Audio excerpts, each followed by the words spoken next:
Question है brick, ये दो क्वेश्चन हैं 7 और 8 नंबर। इसके बाद है ब्रिक, सीमेंट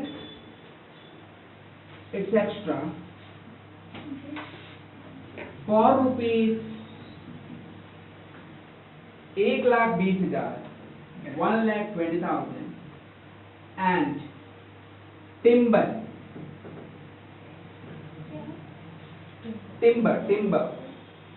for rupees लकड़ी 3,50,000 purchased for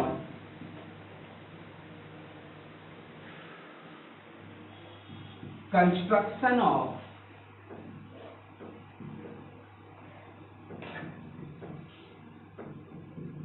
building.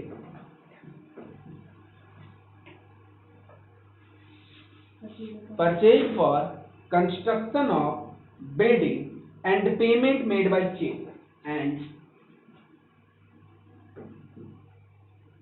payment made by check. हाँ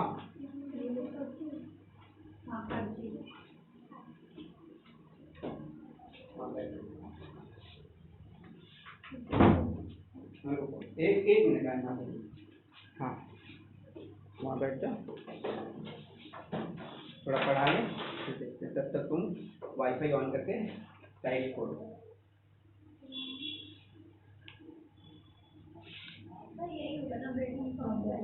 building account debit to very good. कौन बोला ये बात? ऐसे ही बोल दी। चेक तो पेमेंट हो गया तो बैंक ना होगा। लेकिन वो तो सीमेंट खरीदा ना, तो खरीदा तो बिल्डिंग के लिए। ये वाला पेपर बचाएंगे। Very good. ओहो ये बताए थे। सब सही है, ये तुम लोगों को आइडिया हो गया है। साइकिल के लिए अगर कोई चीज खरीदेंगे तो साइकिल में ही ऐड। वाह वाह वेरी गुड वेरी गुड। हाँ प्राउड कर रहा है। क्या बोला? वो खरीदा ब्रिक, सीमेंट और timber for the construction of building. ये एक्चुअली क्या है? कैपिटल एक्सपेंडिचर है। कैपिटल एक्सपेंडिचर में क्या होता है ना कि हम लोग जो एसेट हम परचेज करते हैं, अगर उसको घर तक लाने तक का, बिठाने तक का जो भी खर्चा है, जब तक वो एसेट हमारा पूरा कंप्लीट नहीं हो जाता, वो सारा का सारा कैपिटल एक्सपेंडिचर है। तो हम लोग क्या करते हैं? बिल्डिंग परचेज करने के लिए आप सीमेंट पेड करिए, सीमेंट के लिए पेड करिए, ब्रिक्स के लिए पेमेंट करिए, रॉड्स के लिए पेमेंट करिए, या फिर वेजेस वगैरह कुछ भी पेमेंट करिए। आप बिल्डिंग बनवाने के लिए आप कर रहे हो ना, अपना ही बिल्डिंग बनवाने के लिए, तो आप किसी कैपिटल एक्सपेंडिचर के ऊपर खर्च करते हो, तो उसी कैपिटल एक्सपेंडिचर में वो टर्म्स डेबिट हो जाता है। मतलब आपने क्या के लिए खर्चा किया है? बिल्डिंग बनवाने के लिए, तो आपको जर्नल एंट्री लिखना होगा building account debit to bank, न कि ब्रिक्स, सीमेंट, ये सब चीजें ये हम लोग नहीं लिखेंगे। हम लोग डायरेक्टली क्या लिखेंगे? Building account debit to bank. और लास्ट में अगर मेंशन करिए कि बिल्डिंग पर्सनल है उसका, वो पर्सनल बिल्डिंग के लिए बना drawing account debit to bank. इसको मिसलेनियस में क्यों नहीं डाल सकते अपने? मिसलेनियस कैसे होता है? तो मतलब अदर एक्सपेंसेस हो गए एक तरह से, तो नहीं, अदर एक्सपेंसेस कैसे होते हैं? बिल्डिंग अदर एक्सपेंसेस थोड़ी होता है। आप कैपिटल एक्सपेंडिचर कर रहे हो, बिल्डिंग को परचेज कर रहे हो। बिल्डिंग एक तरह से आप या तो बना बनाया खरीद सकते हो, तब आप building account debit to bank लिखोगे, और बिल्डिंग आप बनवा रहे हो खुद अपने यूज के लिए, तो भी आप building account debit to bank लिखोगे। समझ में आया? नेक्स्ट,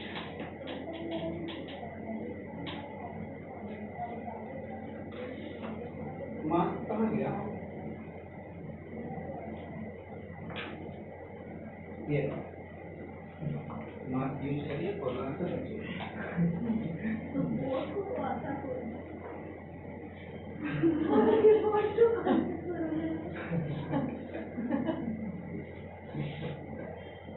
ये building account debit to bank. Okay, next entry है नंबर 8 10। Okay, number 10। हाँ, paid income tax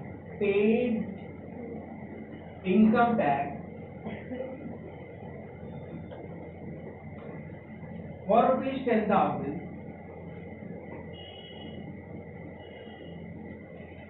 LIC premium for rupees 2,000।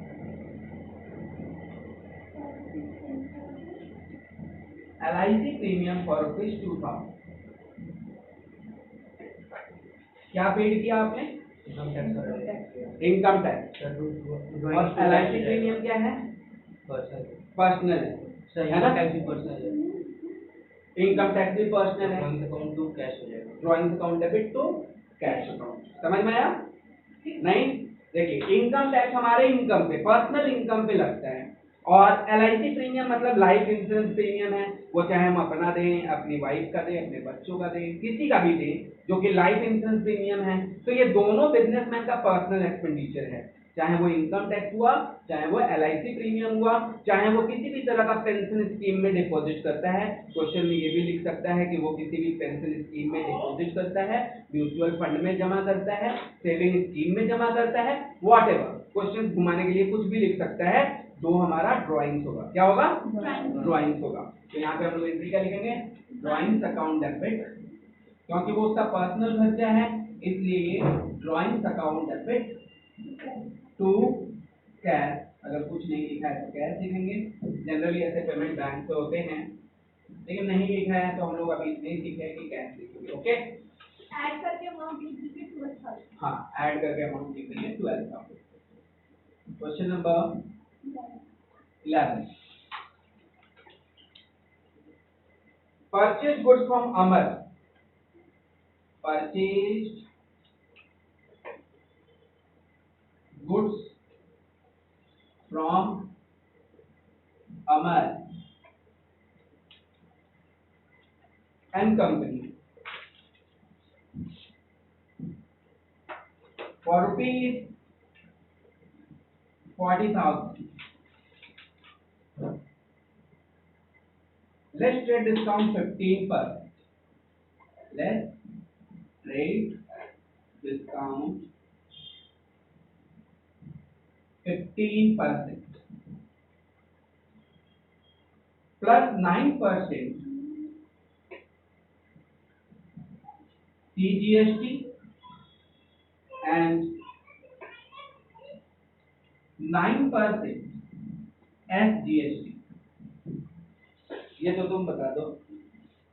Purchase goods from our company hmm for ₹40,000 less discount. Amount मत छोड़ो, तुम खाली जनरल डिटेल बताओ। Purchase account debit, हाँ, to Amar account, हाँ to Amar and company account, नहीं sorry, पहले purchase account debit, input input CGST, input CGST, समझा दे रहे हैं हम। Input CGST, input SGST, debit input SGST to Amar and company account. To Amar and company account.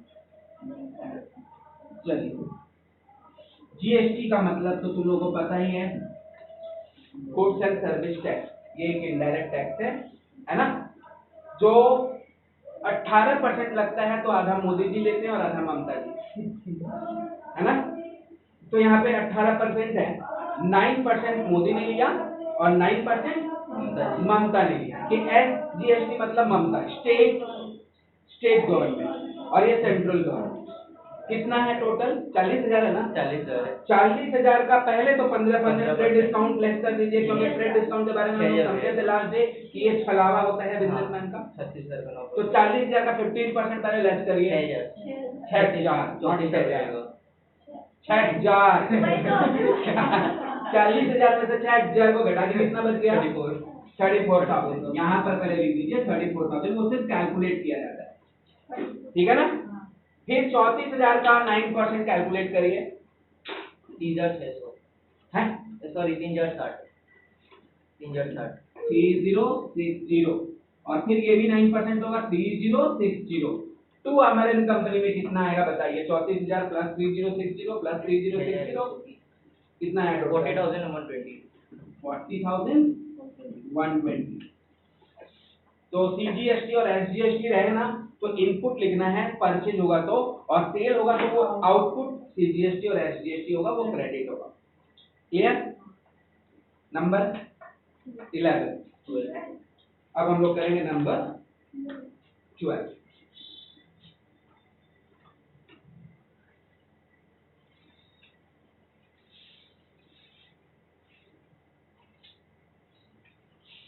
Number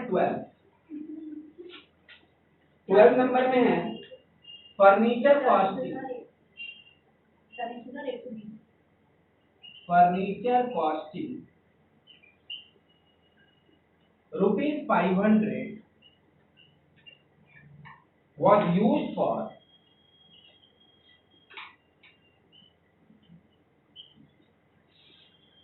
furnishing the office.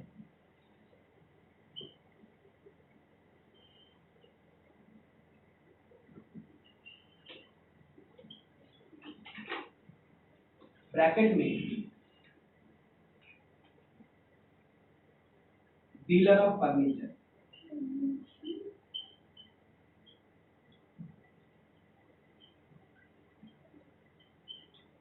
ये किसके book में हो रहा है? In the books of dealer of furniture. मतलब हम फर्नीचर ही बेचते हैं। क्या?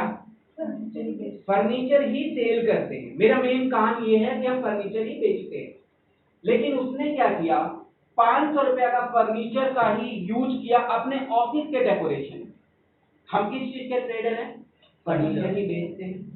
और हम अपने ही फर्नीचर को से अपना ऑफिस का फर्नीचर बनवाया, तो हमारा ही है ना। हाँ। अब भाई हम अगर अनाज बेचते हैं तो हम अपना ही अनाज खाएंगे, बाजार से तो खरीद के खाएंगे नहीं ना। तो ये क्या है, ये फर्नीचर बेचता है। तो जब इसको भी फर्नीचर का जरूरत लगेगा तो ये अपना ही स्टॉक यूज करेगा, गांव दुनिया का तो करेगा नहीं। क्यों खरीदने जाएगा बाहर में एक्स्ट्रा प्रॉफिट देने?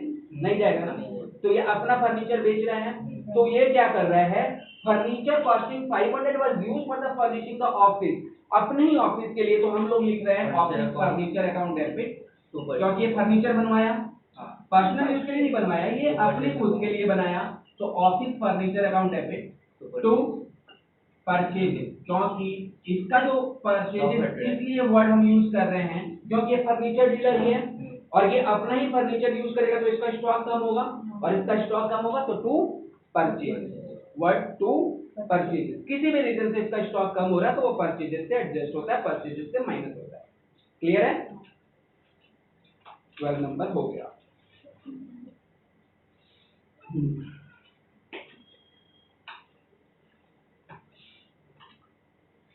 अब है question number 13,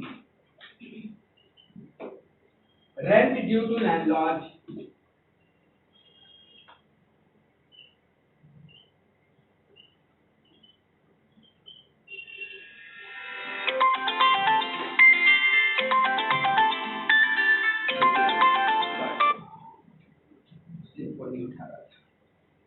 rent due to landlord ₹3,000। मैंने बोला हम लोग कौन सा चाल चल रहे हैं अभी? चुड़ैल का। क्या है उसमें? उल्टा चाल। हम लोग ट्रायल बैलेंस से जर्नल की तरफ में जा रहे हैं। अब हम लोग मॉडर्न रूल अप्लाई करते हैं। मॉडर्न रूल क्या कहता है, जो भी लायबिलिटीज बढ़ता है वो क्रेडिट होता है।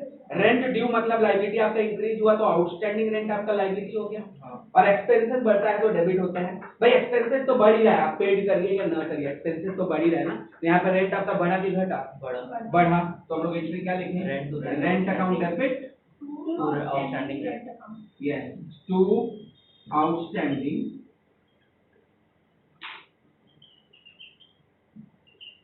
Rent account 3003। Rent account debit to outstanding rent account.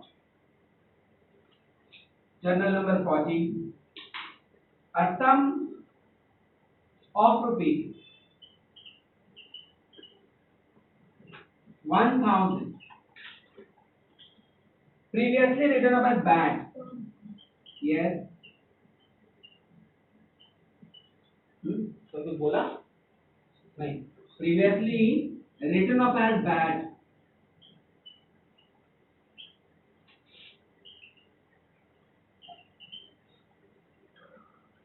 now recovered। पहले कभी रुपया डूब गया था, 1000 रुपया पहले कभी डूब गया था। वो कस्टमर जिनको हमने बेचा था वो डायरेक्ट बोल दिया नहीं देंगे, क्या कर लीजिएगा। मैंने कुछ नहीं किया, करना क्या है मेरे को अपने खाता में लिख देना है कि वो चोर चोटा चमार पाकेट मार है, बैड डेट बोलकर लिख लेना है। मैंने उसको लिख दिया कि ये चोर चोटा चमार पाकेट मार है, मतलब बैड डेट उसका नाम हो गया, उससे जो पैसा मिलने वाला है वो क्या हो गया, डेट मेरा खराब हो गया, बैड डेट हो गया। बट अचानक एक दिन मिला, उसका पता नहीं क्या हुआ कोरोना काल में, है ना, मट्टी उसका घूम गया और बोला हम आपको पेमेंट कर देंगे, सरल आ गया उसको। तो अब हमारे पास पैसा आ गया और कैश आ गया, और वो इनकम, हम कौन से इनकम, उस इनकम को हम लोग क्या कहेंगे, बैड डेट रिकवरी, एक नया इनकम हो गया, क्योंकि उसके पैसे को तो हमने डुबा ही दिया था। अब हम लोग लिखेंगे बैड डेट रिकवरी, एंट्री लिखेंगे cash account debit to bad debt recovery.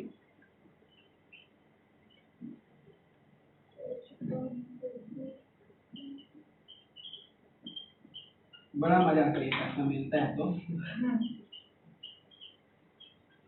1000 1000 cash account debit to bad debt recovery. Next journal number 15, salary due to clerk, ये शायद तुम लोग कर लोगे।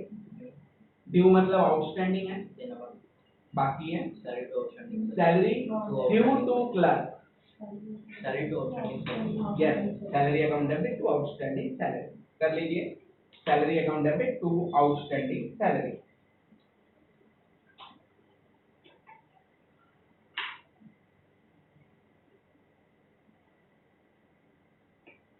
अमाउंट 1000 16 क्वेश्चन नहीं 1000 question number 16 journal number 16, the tricky journal चल रहा है अभी। जर्नल को हम लोग फिनिशिंग टच दे रहे हैं, हमारा जर्नल अब खत्म हो जाएगा, है ना, लेकिन हमारे लाइफ से कभी नहीं जाएगा। हर चैप्टर में जर्नल बोलकर रहता है, बट एक बार के लिए ये चैप्टर आपका खत्म हो जाएगा ये फिनिशिंग टच देने से। इसके बाद हम लोग 16 नंबर जर्नल करेंगे, तो थोड़ा सा ट्रिकी टाइप का जर्नल्स है ये, और कुछ बचे हैं, बस होने वाले हैं अब। Sold house hold furniture,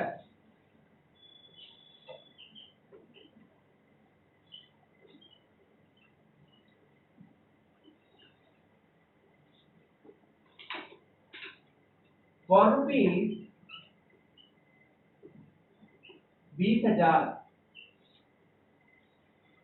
and proceed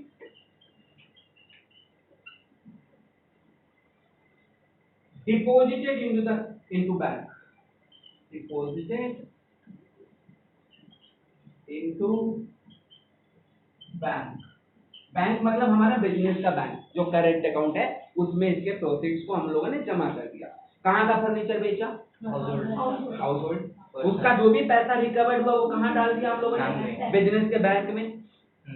कम पड़ गया होगा कैपिटल, तो घर का फर्नीचर वगैरह सब बिकने लगता है, तो फर्नीचर बेचकर बिजनेस के बैंक में, डेडिकेटेड बिजनेसमैन है ये, फर्नीचर अपना घर का बेचा, कुछ भी बेच सकता है वो, वाइफ का ज्वेलरी भी बेच सकता है, कुछ भी बेच दिया, घर का कुछ भी बेच दिया, और बिजनेस में पैसा लगाया, तो बैंक में पैसा आया, assets increase, bank account debit, वो वापस लगा रहा है अपने घर का पैसा, चाहे वो किसी भी फॉर्म में हो, कहीं से भी लाकर लगा रहा है, चोरी करके भी लगा रहा है, तो वो कैपिटल है ना। बिजनेस में तो वही एंट्री करेगा ना, bank account debit to capital, household furniture नहीं, है ना, bank account debit to capital लिखिएगा, bank account debit to capital account. Channel number 16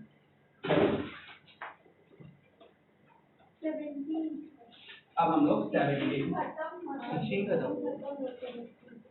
पे आ जाइए। Charge depreciation on furniture, depreciation on furniture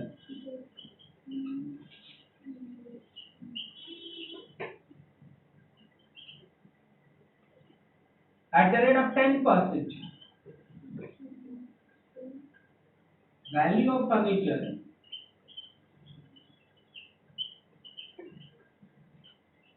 was was rupees 60,000. Charge depreciation on furniture at the rate of 10%, जो furniture का value कितना था 60,000 का furniture का वैल्यू था।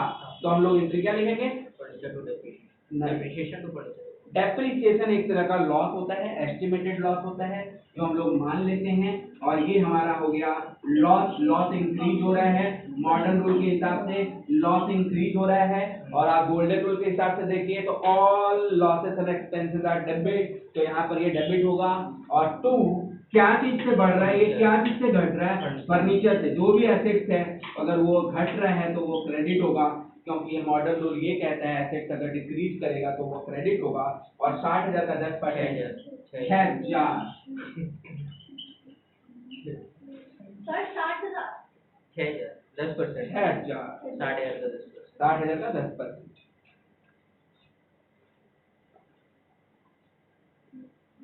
लिखिए क्वेश्चन नंबर 18। चाहिए। रुके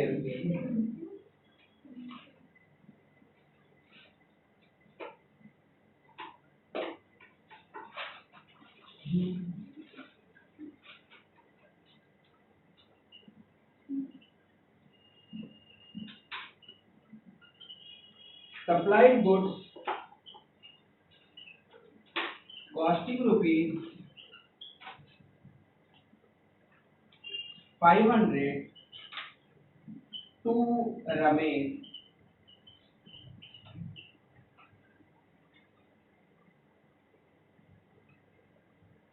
issued at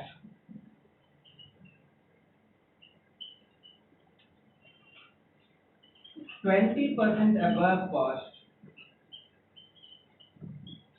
less 7.5% trade discount.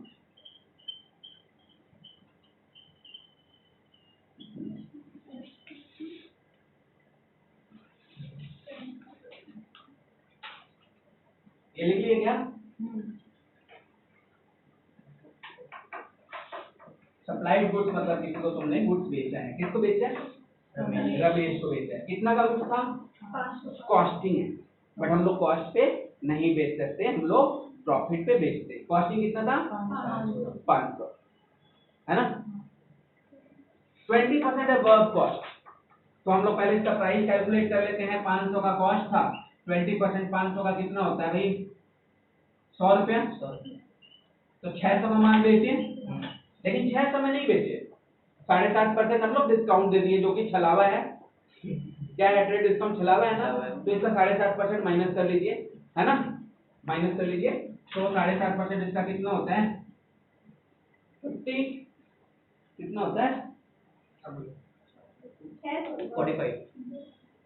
हाँ 45 माइनस करने के बाद कितना बचा? 555। मतलब कितना का गुड्स आपने सेल किया उसको? 555 का। एंट्री क्या लिखेंगे?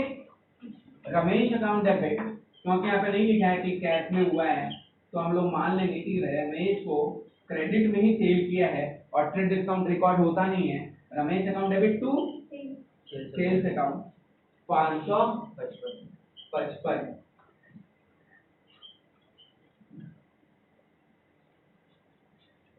क्लियर है? ये हो गया 17 18 नंबर। 18 के बाद फटाफट अब खत्म होने वाला ही है। Paid ₹4,800, paid ₹4,800 to Alia,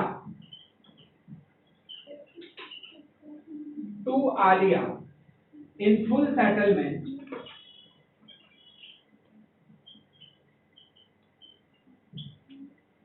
of his account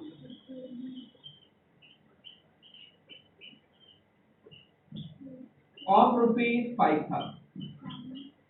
Alia को पेड किए हैं। किसको पेड किए हैं? ऐसा जर्नल हम लोग नॉर्मल सम्स में किए हैं, इसमें डाल दिए बस ऐसे ही कुछ इसको वापस से बताने के लिए, बट ये नॉर्मली जर्नल में आता है। किसको पेड किया हम लोग? आलिया को कितना देना था? 5,000। आलिया से रिसीवर, आलिया को पहले जितना से डेबिट हुआ था उतना से उसको क्रेडिट होना पड़ेगा, तो आलिया अकाउंट डेबिट कितना हो गया? 5,000 टू कैश कितना दिए उसको? 4,800 4,800। और और कितना रुपए का डिस्काउंट हो गया? 200 डिस्काउंट रिसीव्ड कितना रुपया का? 200 रुपये का। ये कॉमन एडजस्टमेंट है, जनरल है, बट मैंने दे दिया एक बार ये रिवीजन कराने के लिए।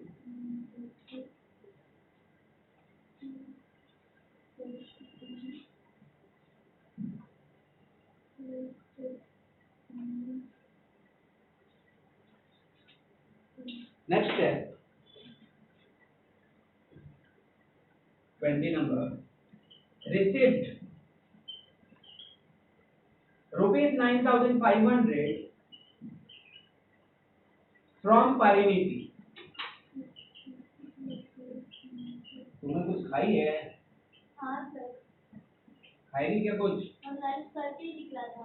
तब तो received ₹9,500 from Pariniti in full settlement.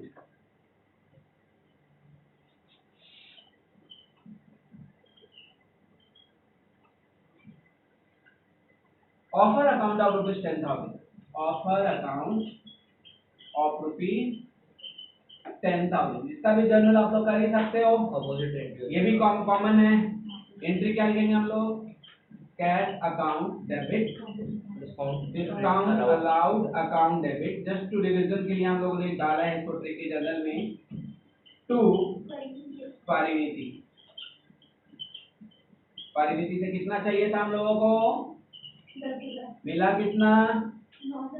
और वो परिणाम की उसका फायदा प्यार से बात की उससे उसको 500 रुपए का डिस्काउंट मिला। जनरली डिस्काउंट आपको प्यार से बात करने से ही मिलता है।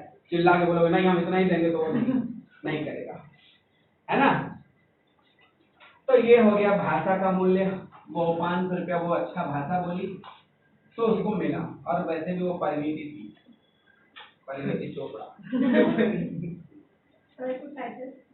नहीं टाइटल नहीं लिखना है, फ्रेंड लोगों का टाइटल नहीं लिया जाता। Next 21, received an order for 60,000 from Arjun. अब ये मत बोलना Arjun Kapoor. Received an order, actually जब ऐसे जर्नल में बना रहे थे ना तो अर्जुन कपूर और परिणीति चोपड़ा की एक पिक्चर आया था बहुत पहले। रिसीव्ड एन ऑर्डर हम लोगों का शायद पहला पिक्चर था ये, फॉर ₹60,000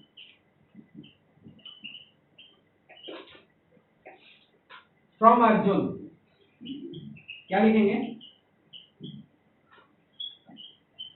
एंट्री सेट नहीं होगा, ऑर्डर मिला था। क्या है? कैश काउंटर ऑर्डर मिला है। This is not a transaction, just order मिला है। हमको ऑर्डर मिला है, किसी एम्प्लॉय को आप, किसी मैनेजर को, किसी अकाउंटेंट को आप 10,000 सैलरी में रखे हो, ये सब जर्नल नहीं होगा क्योंकि ये जस्ट एक इवेंट है, नॉट अ ट्रांजेक्शन। क्या है ये? An event, not a transaction. तो यहाँ पे लिख दीजिए not a transaction, not a transaction, है ना। एन इवेंट, एन इवेंट, और इवेंट का जर्नल एंट्री नहीं होता है। Next 22 number, opened bank account in Axis Bank out of personal saving account. Opened bank account in Axis Bank out of personal saving। Bank account आपने कहाँ खोला? Axis bank में खोला। ये करंट अकाउंट होगा क्योंकि आपने बिजनेस का बैंक अकाउंट खोला है। कुछ नहीं बोला तो आपने बिजनेस का बैंक अकाउंट खोला है। और कहाँ से दिया उसका पैसा? पर्सनल सेविंग से। तो क्या एंट्री होगा? Cash to bank to capital, bank to capital लिखिएगा, बैंक टू कैपिटल। बैंक में तो पैसा आया लेकिन आपने कहाँ से दिया? पर्सनल सेविंग से। तो टू कैपिटल। आप घर का कुछ भी पैसा, कहीं से भी पैसा लाकर बिजनेस में ढालिएगा ना तो वो आपका कैपिटल ही कहलाएगा। क्वेश्चन नंबर 22 था। सर इसमें बिजनेस तो बोले ऑफ कोर्स ये बिजनेस से ही बात हो रहा है सब कुछ नहीं बोलेगा तो बिजनेस ही बोलेगा। किसके बैंक में डालेगा वो? अपने बैंक में डालेगा ना जो बिजनेस का बैंक है। हाँ, ज्यादा से ज्यादा यहाँ पे करंट अकाउंट लिख सकता था, ये बोल सकते थे करंट अकाउंट हमारा बिजनेस का ही होता है। नंबर 23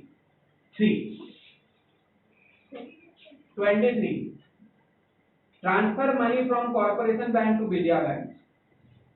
दोनों ही बिजनेस का ही बैंक है। Transfer money from corporation bank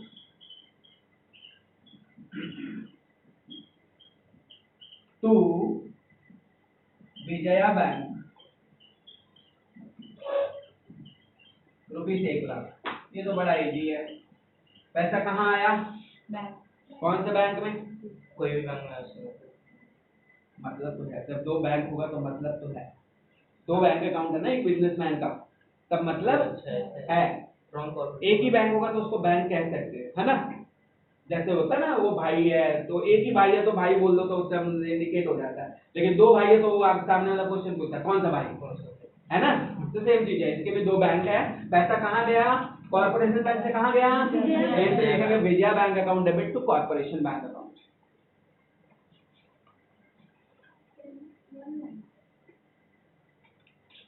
Vijaya bank account debit to corporation bank account. मार्ची की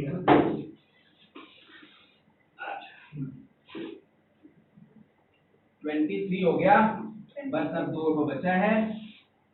24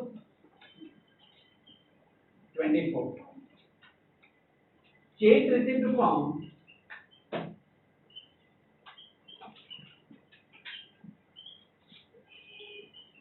अजिंक्य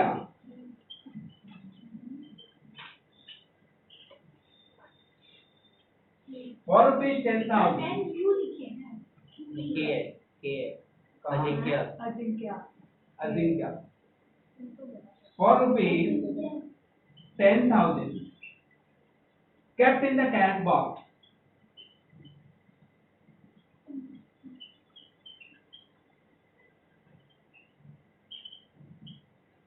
eaten by rat। चूहा खा गया, है ना? कौन खा गया? चूहा खा गया। रैट रैट कौन खाया? चूहा को उतर गया। एक्चुअली अजिंक्य मेरा एक डेटर था, वो रात को 8 बजे मेरे को एक चेक दिया। अब 8 बजे तो बैंक खुला नहीं रहेगा ना, हम बैंक में जमा करने तो नहीं जाएंगे। कैश का गल्ला में हम उस चेक को रख लिया, है ना? और रात ये बात चूहा को पता चला कि चेक रखा हुआ है। दुकान बंद किए और रात को आकर वो चूहा वो चेक को उतर गया। सुबह आकर देखे तो चेक पूरा का पूरा बर्बाद। तो अजिंक्य को हम क्या करेंगे? बोलेंगे आप जो चेक दिए थे वो चूहा खा गया, है ना? तो बोलेगा हम नहीं देंगे, उसका तो बैंक से पैसा कटा नहीं और पैसा हम बैंक में भेजे ही नहीं। पैसा कहाँ था? पैसा तो था ही नहीं, वो तो अभी तो चेक ही था, एक कागज का टुकड़ा था। वो जब तक बैंक में नहीं जाएगा तब तक कैश नहीं होगा, लेकिन वैल्यूएबल है। लेकिन जब चूहा खा गया तो उसका वैल्यू गया। हम अजिंक्य को फिर से बोलेंगे कि एक बार फिर से एक दूसरा चेक हमको दे दीजिए, क्योंकि वो चेक चूहा खा गया। देख लीजिए प्रूफ है ना? तो बोलेगा सही बात है। तो ऐसे में हमारा ट्रांजेक्शन ये होता है कि हमारा कैश जो है वो जब तक चेक जो है हमारे कैश के गल्ला में रहता है तब तक वो वैल्यूएबल होता है। वो 10,000 का वैल्यू था, लेकिन अब आपका वो हम लोग यही बोलेंगे कि हमारे कैश के गल्ला में 10,000 रुपया था। वो चेक को ही हम लोग रुपया ट्रीट करते हैं। लेकिन जब चूहा खा गया तो हम लोग अजिंक्य से फिर से रिक्वेस्ट करेंगे, अजिंक्य हमारा फिर से डेटर हो जाएगा और हम लोग एंट्री लिखेंगे Ajinkya account debit to cash. क्योंकि वो चूहा खाया ना, वो चेक खाया लेकिन कैश के गल्ला में था, इसलिए हम लोग कैश वर्ड यूज करेंगे। एंट्री लिखेंगे Ajinkya account debit to cash. कोई क्वेश्चन? एक और वेबसाइट दीजिए। हाँ, देखो जब तक वो चेक हमारे बैंक में नहीं जाता तब तक वो कैश रहता है। वो पॉकेट में रहे, पर्स में रहे, उसको कैश ट्रीट किया जाता है। ये कॉमन सेंस है। अब वो चूहा खा गया तो अब हम चूहा से तो मांगने जाएंगे नहीं, हम अजिंक्य को ही बोलेंगे तो अजिंक्य को हम बोला कि आप जो चेक दिया था वो चूहा खा गया या खो गया या पिक पॉकेट हो गया, कुछ भी हो गया, बस में जाकर आप बैंक में जमा करने जा रहे हो, पिक पॉकेट भी हो सकता है, तो आप वापस से अजिंक्य को अपना डेटर बना दोगे और आप एंट्री लिखोगे Ajinkya account debit to cash, क्योंकि बैंक में जब तक गया नहीं वो बैंक नहीं हो सकता ना, इसीलिए यहाँ पे एंट्री क्या होगा, अजिंक्य अकाउंट डेबिट कैश क्यों होगा? क्योंकि वो बोले ना तब तक वो कैश का ही रूप रहता है जब तक उसको आप बैंक में नहीं भेजोगे।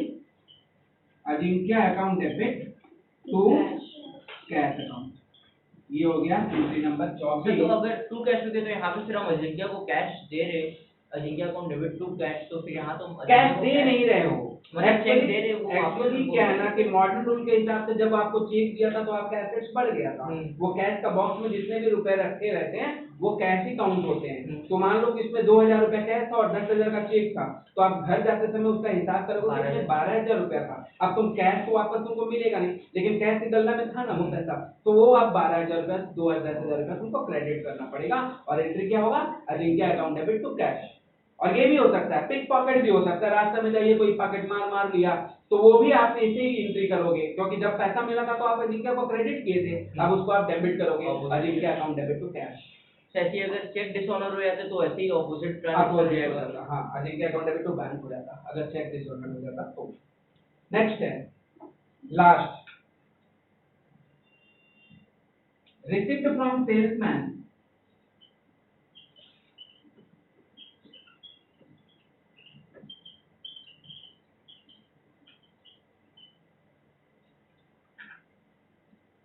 For goods sold by him,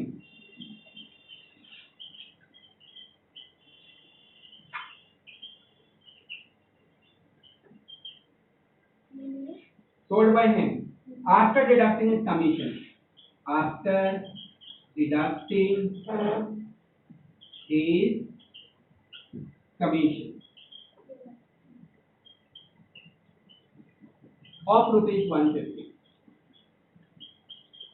amount था 3, ये सेल का अमाउंट था सेल का,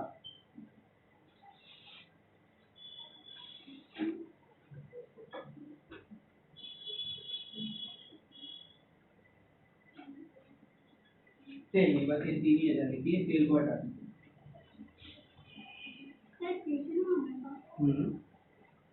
वेट है ना, किससे मिला पैसा, सेल्समैन। हमारा सेल्समैन, हमारा कंपनी का जो सेल्समैन है वो ऑब्वियसली हमारे लिए सेल करता है, लेकिन हम लोग कुछ फेरी वाले को सेल्समैन बना देते हैं, चाहे बेच कर आओ, जैसे देखोगे जिलेट वगैरह का सब बेचते रहते हैं रास्ते में, अगरबत्ती लेकर बेचते रहते हैं, वो अपना नहीं सेल करते, वो किसी कंपनी के बिहार में सेल करते हैं। शाम को वो सेल करके जब जाते हैं ये कंपनी को पैसा लौटाते हैं तो अपना कमीशन काटते हैं, कमीशन एग्जैक्टली उनका कमीशन ही है। 3,000 रुपया वो हमको दिए, 150 रुपया कमीशन काटने के बाद हमको हमारे हाथ में कितना दिए, 3,000। तो इसमें हमको तो पैसा मिला, उसका एंट्री होगा cash account debit to sales, लिखिए cash account debit to sales, 2 entry करें हम लोग इसमें, cash account debit to sales 3,150, है ना, है ना, cash account debit to sales 3,150, 3,000 हमारा और कमीशन का 3,150 हमारा, टोटल सेल हमारा यही दिखाएं 3,150। अब वो कमीशन ले लिया, commission to cash, commission to cash, दूसरा एंट्री लिख लीजिए commission account debit to cash,